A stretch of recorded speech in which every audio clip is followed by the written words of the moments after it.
Relationship শুরু হয় ভালোবাসা দিয়ে, বাট টিকে থাকে রেসপন্সিবিলিটি দিয়ে। একজন আরেকজনের দায়িত্ব নিতে হয়। ফাহিম কি করেছিল?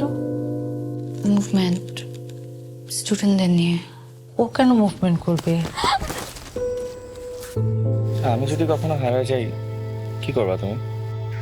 এই, তুমি কি বিড়াল বাচ্চা যে হারা যাবা?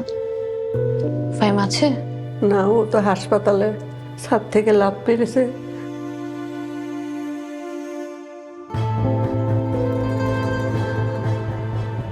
আমি যদি ভাইকে একটু বোঝার চেষ্টা করতাম।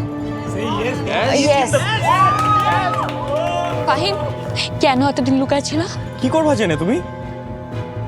ওরা যদি কোনো অ্যাকশন নেয় ওইটা ডিরেক্ট ইম্প্যাক্ট আমাদের রিলেশনশিপের উপর পড়বে।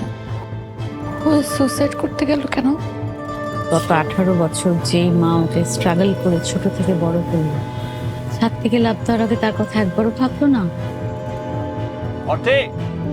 His my fiance. Thank you. তুমি যেভাবে চাচ্ছ ওভাবেই হোক। You not even serious. Are you serious?